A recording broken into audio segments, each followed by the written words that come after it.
یا رسول اللہ. منڈی بہت دن کا ایک کیس میرے پاس آیا. ایک کیس آیا. کیس یہ آیا کہ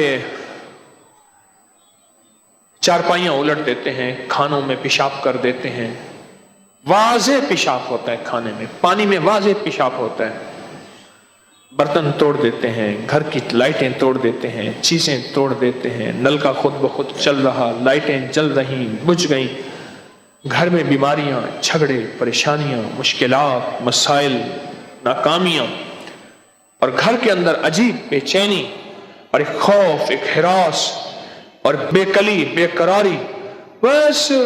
اور پورا ایسا نظام ہے، اور ساتھ ان کا جامعہ تھا، اس کے اندر یہی نظام ہے سارا کا سارا.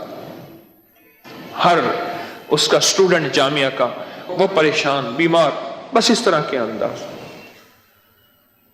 کہنے لگا تھک ہار کے آپ کے پاس آئے ہیں. اگر آپ کہیں نا کہ سولی پہ چڑھ کے کوئی وظیفہ کریں، ہم وہ بھی کریں گے. آپ کہیں نا کہ تلواروں کی نوک پہ کام کریں گے، اس کا کوئی حل نہیں. تھک گئے ہیں.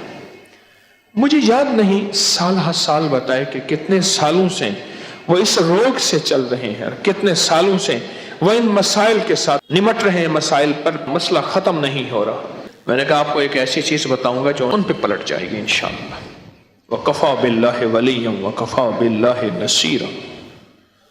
ایسی چیز بتاؤں گا جو ان پہ پلٹ جائے گی. میں ایک دعا کا عامل ہوں اللہ کے فضل سے، اس کا میں نے باقاعدہ عمل کیا اور مکلی کے قبرستان میں کیا. وہ دعا ایک کعب ہے، کعب، حضرت کعب بن احبار رضی اللہ تعالی عنہ کی دعا ہے.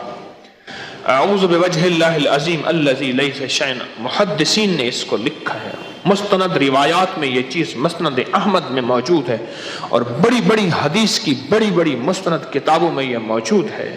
آپ کے جتنے بھی اسٹوڈنٹس ہیں نا، ان کو اور آپ بھی خود بس اس کو بیٹھ کے پڑھیں، اور دن رات اور وضو بے وضو ہر حالت میں پڑھیں پڑھیں پڑھیں، اور اتنا پڑھیں کہ بس پاگل ہو جائیں. بہت پڑھیں.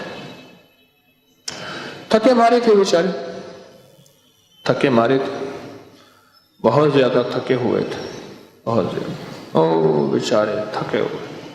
انہوں نے پڑھا، بہت پڑھا، پڑھا اور بہت پڑھا، پڑھا اور پڑھنے کا حق ادا کیا، دیوانگی کی حق.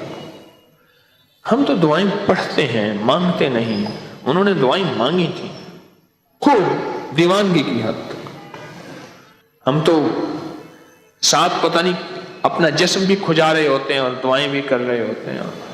کچھ عرصے کے بعد کہنے لگے کہ وہ تو زیادتی ہو گئی.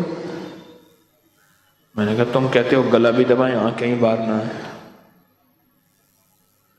اور تم کہتے ہو پرانی جھونپڑی بھی نہ ٹوٹے اور نیا مکان محل بھی بن جائے. اور بھائی تمہیں وہ زیادتی اس لیے دکھا رہے ہیں کہ تم کہو کہ اوہ زیادتی ہو گئی، لہٰذا اس کو پڑھنا چھوڑ دو. یہی ان کا مطلوب ہے. معلوم ہوا کہ اثر ہو گیا. لگا ہاں یہ بات ہے، پہلے ہم پڑھتے تھے تو آ کے ہمارے کانوں میں سرگوشیاں کرتے تھے، اور بھی کہیں جانا تو چلے جاؤ. یہ دعا انہوں نے پڑھی، خوب پڑھی. کچھ دنوں کے بعد کہنے لگے کہ وہ کہتے ہیں کہ سلو کر لے. میں کہا یہ اور بار ہے، نہ پڑھنا چھوڑنا،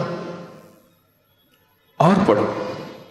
کچھ عرصے کے بعد کہنے لگے کہ ہمیں وہ آپ کے حضرت صاحب کے پاس لے. میں نے کہا واقعی حضرت کہا تھا؟